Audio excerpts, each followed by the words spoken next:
नमस्कार प्रेक्षकांनो, तर आपण बघतोय आनंदी या मालिकेचा आजचा इंटरेस्टिंग असा एपिसोड. एपिसोडच्या सुरुवातीला इकडे युगंधर विचारत असतो आनंदीला, की "झालं का? झालं समाधान?" तर लगेच आनंदी म्हणते, की "हो मालक साहेब, थँक यू." माझे आबा ना नेहमी म्हणतात, "सगळ्या कुलपांची चावी असते, फक्त ती योग्य वेळ आली, की मग वापरता आली पाहिजे." आज तुम्ही छोट्या मालकांना फोन करून खूप मोठी गोष्ट केली आहे, असं इकडे आनंदी म्हणते युगंधरला. युगंधर पण स्वतः तिथे हसतो आणि मग पुढे म्हणतोय, "खरं तर थँक यू. मी तुला म्हणायला हवं होतं. तुझ्यामुळे आज मी आणि माझा मुलगा दोघं जण एकत्र येणार आहोत. बाप-लेकामधली दरी मिटायला सुरुवात होणार आहे. एकत्र आम्ही काम करणार आहोत. जे निंबाळकरांच्या घरामध्ये आजपर्यंत कधीच घडलं नाही, ते तुझ्यामुळे घडतंय." असं इकडे सगळं युगंधर म्हणतो आणि मग पुढे म्हणतो, "या सगळ्याचं श्रेय ना तुला जातं." असं म्हटलं तर आनंदी पण असते. तेवढ्यात तिथे ना युगंधरचा फोन वाजतो. युगंधर बाजूला जाऊन तो फोन उचलतो आणि म्हणतो, "शिर्के, काय? काम झालं का? ठीक आहे, आलो बाहेर." असं म्हणून फोन कट करतात आता इथे युगंधर आणि मग तेवढ्यात ना आनंदीला काय म्हणतात बघा, "आनंदी, चल तुला तुझं दिवाळीचं गिफ्ट देतो, दाखवतो." आणि मग आनंदीला कळत नाही, "दिवाळी गिफ्ट? आत्ता?" तर लगेच ना युगंधर म्हणतात, की "चल, दिवाळी गिफ्ट दाखवतो चल." कारण त्यांनी विद्याधरला ना बाहेर जाताना बघितलंय बरं का प्रेक्षकांनो. आता ही दोघं जण बाहेर पोहोचण्याच्या आधी दरवाजात जोपर्यंत येतात, तोपर्यंत विद्याधर इथे गाडीजवळ जातोय आणि प्रेक्षकांनो विद्याधर गाडी उघडणार, हात लावणार, त्या आतच क्षणामध्ये गाडीचा असा स्फोट होतो, की त्या स्फोटाचा आवाज भयानक येतो. विद्याधर असा ना असा म्हणजे तिकडेच असं उडून पडतो. लागतं त्याला केवढं तरी खूप सारं आणि आनंदी सुद्धा इकडे घाबरते आधी. तिला कळत नाही नेमकं काय होतंय ते आणि विद्याधरला सुद्धा कळत नाही, की नेमकं हे प्रकरण काय झालंय ते. विद्याधर त्या पेटणाऱ्या गाडीकडे आणि आपल्या अवस्थेकडे एकदा असं बघतो आणि हे सगळं ग्राफिक डिझाईनने केलेलं आहे बरं का प्रेक्षकांनो, त्यामुळे काळजी नसावी. तर इकडे आनंदी सुद्धा त्या आवाजाने बिथरली, त्यामुळे ती युगंधरला अशी पटकन जाऊन बिलगते आणि आता युगंधर काय करतो बघा, आनंदीचा हात ना हातामध्ये घट्ट धरतो घरातून बाहेर पडताना आणि "बाहेर चल" असं सांगतो. तर आता हाताचा हात घट्ट धरलेला आहे आणि विद्याधरचं लक्ष अजून ना त्या ब्लास्टकडे आहे, त्या गाडीकडे आहे आणि तेवढ्यात त्याच्या समोर इथे युगंधर आणि आनंदी दोघं जण येऊन उभे राहतायत. तर युगंधरला बघून इकडे विद्याधर असा ना म्हणजे जमत नाहीये त्याला, तरी तो असा सावकाश असा असा उठून उभा राहतोय एकीकडे आणि प्रेक्षकांना आता विद्याधर बघतो युगंधरकडे आणि मग त्याच्या लक्षात हळूहळू गोष्टी येत आहेत. पण तोपर्यंत युगंधर बोलायला चालू करतो आणि म्हणतो, "तुला काय वाटलं? असे भ्याड बॉम्ब ब्लास्ट आणि हल्ले जे काही फक्त तुलाच करायला येतात? हे फक्त सॅम्पल होतं, सॅम्पल." आणि मग त्याच्यानंतर युगंधर पुढे म्हणतो विद्याधरकडे बघत असं, की पुढच्या वेळेस ना थेट डिलिव्हरी करीन मी आणि पुढे म्हणतो, "अरे हा युगंधर निंबाळकर उडत्या पाखरांची पंख मोजतोय. तुझे हे कुकर ब्लास्ट किरकोळ वार जे काही आहेत ते काय लक्षात येणार नाही हो माझ्या. दुधखुळा वाटलो होय मी तुला." आणि मग प्रेक्षकांनो इकडे आनंदीला पण कळतं, की हा कुकर ब्लास्ट जो काही झालेला होता तो कोणी केलेला होता ते. त्यामुळे आनंदीच्या डोळ्यासमोर तेवढाच प्रसंग येतो, तो कुकर ब्लास्टचा, कसा कुकर उडाला आणि तो कसा तिला लागला होता आणि कसं काय प्रकरण झालं होतं ते. त्यामुळे ती सुद्धा अशी ना एकदम विचारात पडली आणि मग प्रेक्षकांनो आपल्याला मागचा सीन दाखवलाय. रामू काकांकडे इकडे युगंधर स्वतः येतायत आणि ते सांगतायत किचनमध्ये येऊन, की "आजपासून आनंदी ना आमच्या खोलीमध्ये राहील, माझ्या बेडरूममध्ये असणार आहे. जोपर्यंत ती पूर्णपणे बरी होत नाही, तोपर्यंत ती माझ्याच बेडरूममध्ये राहील, विश्रांती करेल." तर "वय मालक साहेब, वर काय आणू का?" असं काका विचारतात. तर मालक साहेब म्हणजेच युगंधर सांगतात, की "बाजारातून थोडीफार फळं आणा. तिला आता रोज ताजी फळं मिळणं गरजेचं आहे आणि हो, बाजारात जाल तेव्हा ना चाफ्याची फुलं घेऊन या. तिला चाफा खूप आवडतो आणि खोलीमध्ये रोज चाफ्याची फुलं पोचली पाहिजेत आणि रोजच्या रोज ही चाफ्याची फुलं जी काही आहेत, ती बदलली गेली पाहिजेत. पोचलं का?" तर लगेच रामूकाका म्हणतात, "पोचलं मालकसाहेब." आणि जेव्हा युगंधर तिकडनं जात असतो, तेव्हा प्रेक्षकांनो ती अंगठी तिथे पडलेली जी काही आहे, ती इकडे युगंधरला दिसलेली आहे.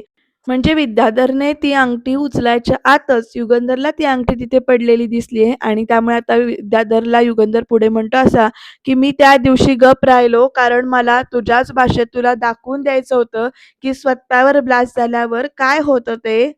मी या मुलीचा हात धरून तिला हक्काने घरात आणलंय. जोपर्यंत हा युगंधर निंबाळकर जिद्द आहे ना, तोपर्यंत तुझीच काय या दुनियेत कुणाची बी हिंमत नाही." तिच्या वाटेला जायची. यापुढे जर का आनंदीच्या सावलीला सुद्धा जरी त्रास दिलास ना, तर गाडीचा झालेला हा बॉम्ब ब्लास्ट आपल्या लक्षात आणायचा. तुझा अंत यापेक्षा भयानक असणार आहे, अशी धमकी दिली बरं का युगंधरने ते विद्याधरला. कसलं भारी जशास तसं वागून दाखवलंय. युगंधरच्या शब्दाची किंमत आता तुला चांगलीच कळल, असं इकडे पुढे विद्याधरला युगंधर म्हणतो. आणि पुढे सांगतो की माझ्या आणि पृथ्वीमध्ये यापुढे खोडा घालायचा प्रयत्न अजिबात करायचा नाही. की तू किती बी कान फुकलेस ना तरी सुद्धा तो वाया जाणार नाही. कारण शेवटी त्याच्यामध्ये रगत कुणाचा आहे? कारण त्याच्यामध्ये रगत आहे ते युगंधरचा रगत आहे. तुझ्या माहितीसाठी सांगतो, आता बाप लेक दोघं मिळून निंबाळकरांच्या साम्राज्याचा हा नवीन अध्याय सुरू करतायत, असं म्हटल्यानंतर प्रेक्षकांनो विद्याधर बघत राहतो युगंधरकडे. पण आनंदीच्या चेहऱ्यावर मात्र हे सगळं ऐकून एक गोड अशी स्माईल येते. कारण तिला जे हवं होतं की दोघांनी मिळून काम करणं आणि दोघांमधली दरी मिटली जाणं, तर ते घडतंय. त्यामुळे ती ते खुश होतीये, ती हसतीये आणि बघा पुढे ती म्हणते, जे पेराल तेच उगवतं, त्यामुळे चांगलंच पेरा, असं सांगते. आणि मग युगंधर काय करतो, इकडे आनंदीच्या पुढे हात हातात घेतो, आपला आनंदीचा हात आपल्या हातामध्ये घेतो आणि हात धरून आनंदीचा तो तिला विद्याधरच्या पुढनं घेऊन जातो. आणि तो हात अशा रीतीनं धरतो की विद्याधरला कळावं की नेमकं ह्या दोघांचं नातं कुठल्या पातळीचं आहे ते. आणि असा गच्च हात धरून ना घेऊन जातो बरं का तो आनंदीला विद्याधरच्या समोरून तिकडनं. आणि विद्याधर मात्र ह्या दोघांपुढे बघत असा बघत राहतो आणि तो म्हणतो, आजची दिवाळी तुझ्या माणसानी साजरी केली असेल युगंधर, पण लक्षात ठेव, पण पुढची होळी हा विद्याधर पेटवणार. तुझ्या प्रतिष्ठेला असा कायमचा डाग लावीन ना की पुढचे 7 जन्म बी ते तुला धुता येणार नाही.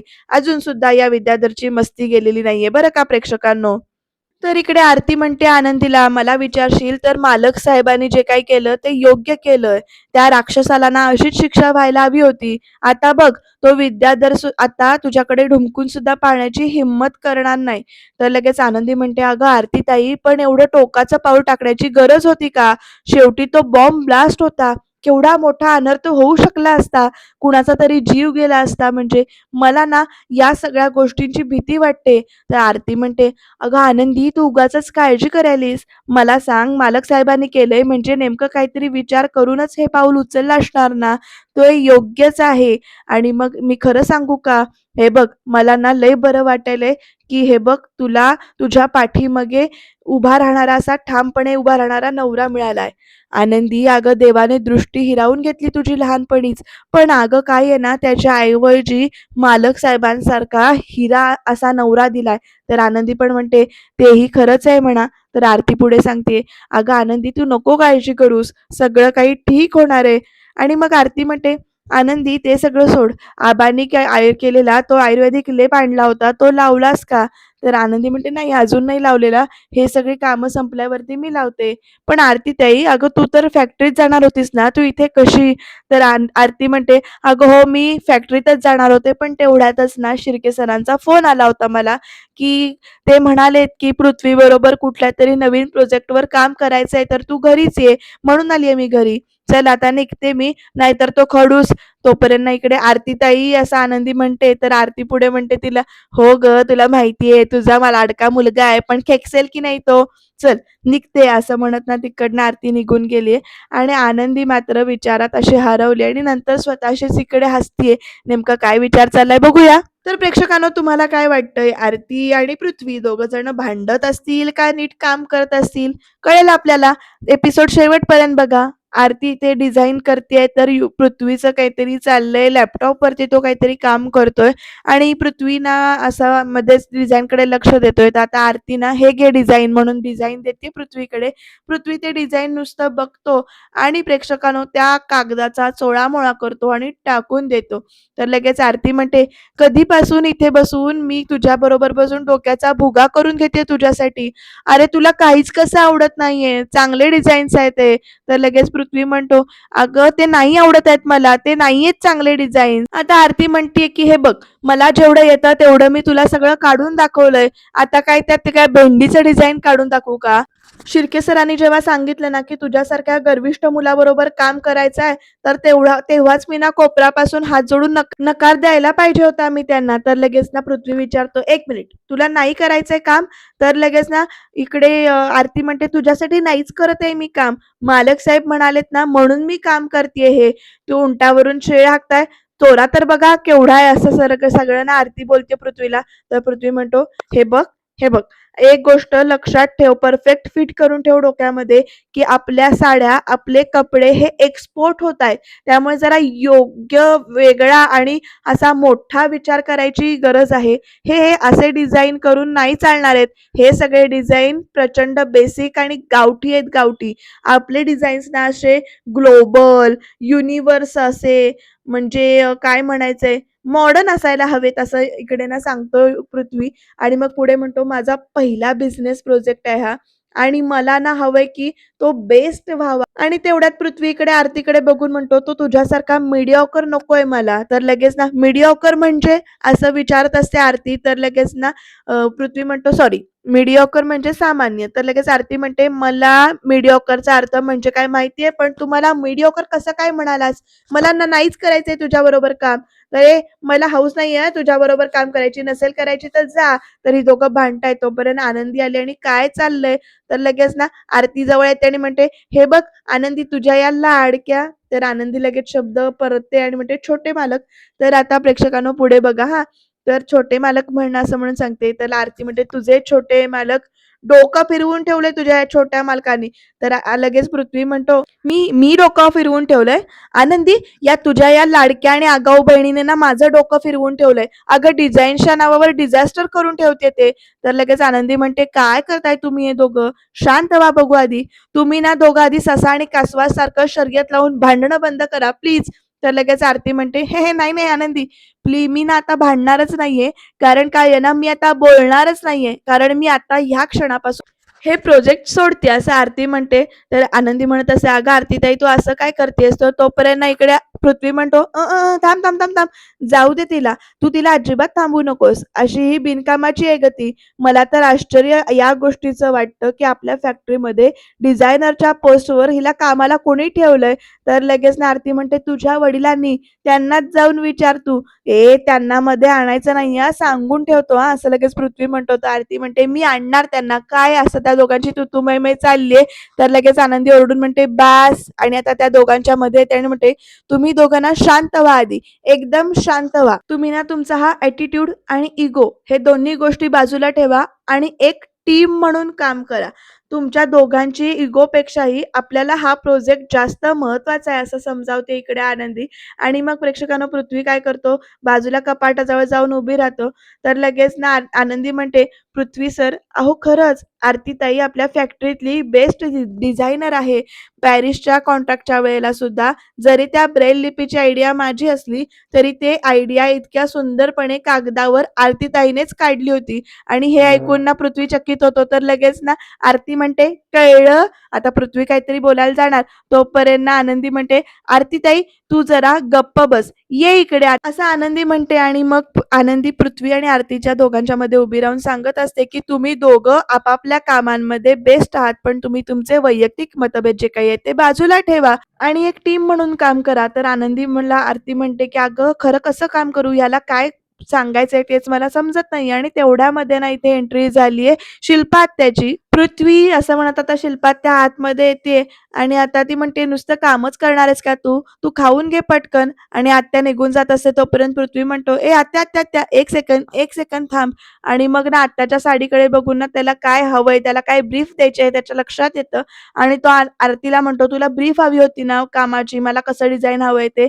तर मग तो म्हणतो, की "मला जे म्हणायचं होतं ते सापडलं. तुला डिझाइनवर परफेक्ट ब्रीफ हवं होतं ना, तर आत्याची साडी बघ. मला या माझ्या डिझाईन्समध्ये ग्रेस हाच हवाय, हा रॉयल लूक हवाय, एलिगन्स हवाय." असं सगळं सांगतो तो. आणि मग म्हणतो, आरती म्हणते, "म्हणजे नक्की काय?" तर लगेच, "आत्या फोन द्या ना." तर आता आत्याचा फोन घेऊन प्रेक्षकांनो पृथ्वी काय करतो बघा, आत्याचे जे काही फोटो आहेत वेगवेगळ्या साड्यांमधले, तो इकडे आरतीला दाखवतो आणि म्हणतो, "आत्याच्या चॉईस बघ, या साड्या बघ. हे कलर्स बघ कसे आहेत ते आणि आता तो झूम वगैरे करून दाखवतोय सगळं, की कसे कलर्स आहेत, कसे डिझाईन्स आहेत ते आणि आरतीला आता माझ्या मते समजलं असावं, की त्याला कसे डिझाईन्स हवेत ते. तर तो म्हणतो, "आत्या, you are my real inspiration. मला माझ्या डिझाईन्समध्ये हाच एलिगन्स हवाय." तर लगेच आत्या पण म्हणते, की "तुझी चॉईस परफेक्ट आहे" म्हणून. तर लगेच स्वतःला लगेच जरा प्रमोशन असं मिळाल्यावर लगेच खुश होते ना ती. तर लगेच आरतीला आता पृथ्वी म्हणतो, की "चल तुला आता कळलं ना नेमकं मला काय हवंय ते. आपल्याला आत्ताच्या आत्ता ऑफिसमध्ये निघावं लागेल." तर लगेच आता आरती म्हणते, "आत्ता ऑफिसला? मी काय आता ऑफिसला येत नसते. वाजलेत बघ किती." "ही काय वेळ आहे?" असं विचारते आणि मग त्याच्यानंतर पृथ्वी म्हणतो, "मीडिऑकर" असं म्हणतो आणि तिकडनं निघून जातो. आत्या म्हणते तेवढ्यात, "अरे खाऊन तरी जा." तर पृथ्वी म्हणतो, "आत्या राहू दे, आल्यावर खातो." आणि प्रेक्षकांनो इकडे आता पृथ्वी निघून गेल्यानंतर बाप-लेक दोघंही सारखेच आहेत असं आत्या म्हणते आणि म्हणते, "कामापुढे यांना दोघांना काही सुचत नाही. खाणं-पिणं सुद्धा सुचत नाही." तर लगेच ना आरतीताईला इकडे आनंदी काहीतरी म्हणणार असते तोपर्यंत आत्या म्हणते, "स्वयंपाकाला लागा. पृथ्वीला टिफिन पाठव. तो उपाशी राहता कामा नये." आणि मग लगेच त्या निघून जातात. तर "हो, हो, हो ताईसाहेब" असं म्हणत तिथे आरती आणि आनंदी दोघंजणी आहेत. आनंदी त्याला हो असं म्हणते. तर लगेच आनंदी, "अगं मी पण निघते" असं म्हणत आता आरती सुद्धा तिकडनं बाहेर पडले बरं का प्रेक्षकांनो. चला दोघी जणी इथून बाहेर आलेत. तर आनंदी ड्रायव्हर दादांकडे जेवणाचा डबा देते आणि सांगते, की "हा डबा पृथ्वीदादांना द्या. त्यांनी सकाळपासून काही खाल्लेलं नाहीये. उपाशी असतील ते." आणि आता ते निघून गेले तोपर्यंत इकडे ना आनंदी आतमध्ये जाणार. तेवढ्यात पोलिसांच्या गाडीचा सायरन जोरजोरात इथे वाजायला लागतोय. खूप जोरात सायरन वाजतोय आणि त्यामुळे सगळी घरातली एकत्र आलेली आहेत आणि हा पोलिसांच्या गाडीचा सायरन का वाजतोय? कशासाठी पोलीस आलेत? आपल्याच घरात पोलीस आलेत का? एवढे सगळे प्रश्न ह्या सगळ्यांना पडलेत. आता या प्रश्नांची उत्तरं मिळतात का बघूया. शिल्पा, पोलिसांची गाडी आपल्या घराकडे आली आहे? तर लगेच आत्या म्हणते, की "हो, आपल्या घरासमोर पोलिसांच्या गाडीचा सायरन का वाजतोय? हा प्रश्नच मला पडलाय." आता बघूया पोलीस इन्स्पेक्टर तोपर्यंत आतमध्ये आलेत. "इन्स्पेक्टर साहेब, तुम्ही इथे यावेळी का म्हणजे तुम्हाला कोणी बोलवलंय का?" असा सगळा प्रश्न शिल्पात्याने विचारलाय. तर युगंधर सुद्धा आयटीत येऊन आपल्या खुर्चीवर येऊन बसलाय बरं का तिथे अगदी स्टाईलमध्ये जशी त्याची स्टाईल आहे तशी. तर आत्या म्हणतायत, "युगंधर अरे आपल्या घरात हे पोलीस आलेत कशासाठी?" तर तोपर्यंत "मी बोलवलंय पोलिसासनी" असं म्हणत तिकडनं पाठीमागून विद्याधरची एंट्री झालीये आणि विद्याधरला बघून सगळेच शॉक झालेत बरं का. इकडे हातापायाला पट्टी, ड्रेसिंग सगळं लागलेलं आहे आणि लंगडत-लंगडत तो असा चालत येतोय. शिर्के सुद्धा बघतायत. आता विद्याधर "अरे" असं म्हणत सगळे पुढे येत असतात. तर "कोणी जवळ येऊ नका. सगळे लांब राहा. धने तू पण लांब राहा. ए मागं राहा. अहो पण काय झालंय? किती लागलंय तुम्हाला? कसं लागलंय?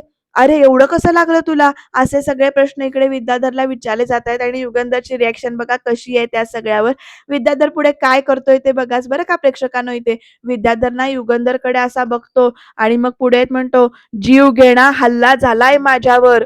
माझ्या गाडीत बॉम्ब फोडलाय या नराधमानं." असं ओरडत पुढे येतो आणि युगंधरकडे बोट करून दाखवतोय आपलं. सगळेच आता युगंधरकडे शॉक लागल्यासारखे बघतायत की कुणाला काहीच कळत नाहीये की विद्याधर हा असा का बोलतोय ते. त्यामुळे सगळ्यांच्या नजरा आता युगंधरकडे आहेत आणि पुढे काय घडतंय बघा हा प्रेक्षकांनो. विद्याधर कसं सांगतोय सगळ्यांना की मला जिवंत जाळायचा प्लॅन होता याचा. आणि हे सगळं ऐकून शिल्पात्या म्हणते, "तू काय बोलतेस? तुझं तुला तरी कळतंय का? तू सख्ख्या मोठ्या भावावर आरोप करतोयस अरे तू." तर लगेच विद्याधर म्हणतो, "ताई, विचार तुझ्या लाडक्या भावाला. ठरवून माझा घात करायचा डाव होता याचा." तर प्रेक्षकांनो बघा विद्याधरच्या बोलण्यावर युगंधर एकदम शांत आहे. काही रिॲक्ट करत नाहीये. विद्याधरचा असा आकांड तांडव चाललाय सगळा तो कळेलच. तर "माझ्या गाडीत तुमच्या मालक साहेबांनीच बॉम्ब ठेवला होता." असं सगळं इथे आता विद्याधर परत एकदा म्हणतो आणि मग प्रेक्षकांनो बाकीचे सगळे नाही असे माना डोलवतायत. विद्याधर पुढे म्हणतो, "माझं नशीब बलवत्तर म्हणून मी मरणाच्या दारातनं बाहेर आलो आणि माझ्यावर जीवघेणा हल्ला करणाऱ्या नीच गुन्हेगाराला बेड्या ठोकण्यासाठी मी आज पोलिसांना इथं घेऊन आलेलो आहे." असं सगळं विद्याधरने सांगितलंय आणि आता पुढची चाल काय असणार आहे, पुढचं बोलणं काय असणार आहे ते इंटरेस्टिंग असणार आहे.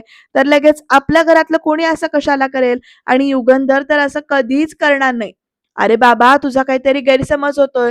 तर लगेच "गैरसमज नाही बापू, मला सगळं चांगलं माहितीये.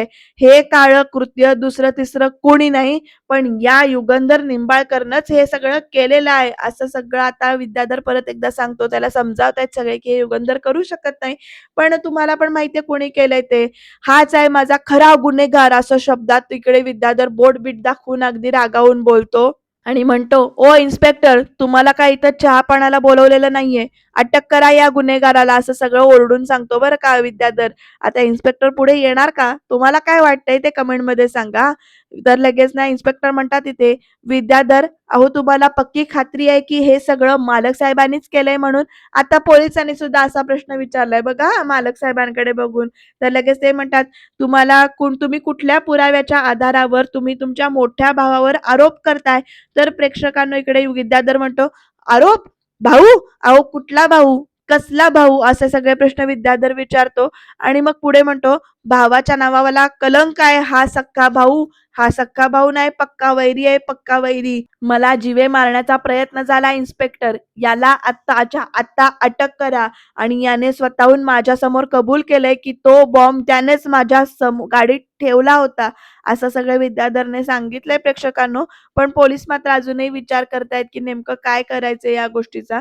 तर आता बोलायची वेळ येते युगंधरची. युगंधर सगळ्यांच्या चेहऱ्याकडे एकदा इथे बघतो. आय-टीमध्ये आपल्या खुर्चीवरून असं उठून उभा राहतो आणि आता पुढे काय बोलणार ते बघाच बरं का तुम्ही. युगंधर एकदम शांत आहे. तर विद्याधर तिकडे अजूनही म्हणतोय की याच्यावर 304 चे कलम लावलाच पाहिजे. तर आता युगंधर म्हणतोय की "तू माझ्यावर आरोप करतोयस, तो कुठल्या आधारावर करतोयस? काही पुरावा आहे का तुझ्याकडे?" असं आता विचारलंय बरं का युगंधरने ते विद्याधरला.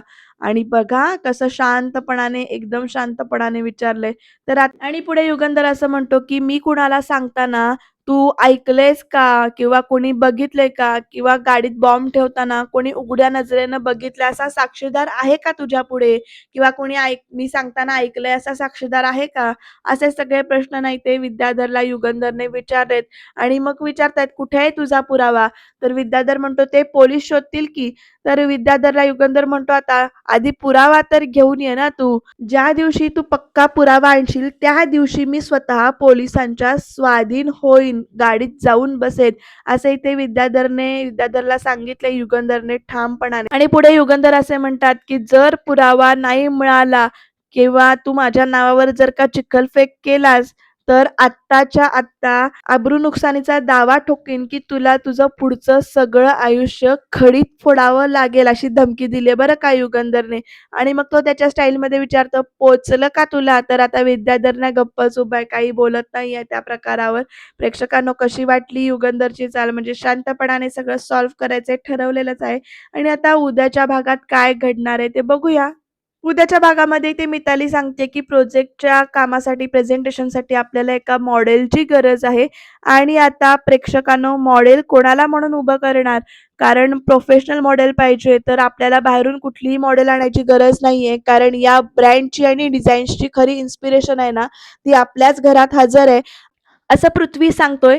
कोण असेल त्याची मॉडेल? तुम्हाला अंदाज आहे का नेमकं कोणाला मॉडेल म्हणून पृथ्वीच्या डोक्यात एक व्यक्ती आहे? ती कमेंटमध्ये सांगायला विसरू नका आणि एपिसोड शेवटपर्यंत बघा. रिव्ह्यू आवडला तर चॅनलला सबस्क्राईब करा आणि बघत राहा आनंदी.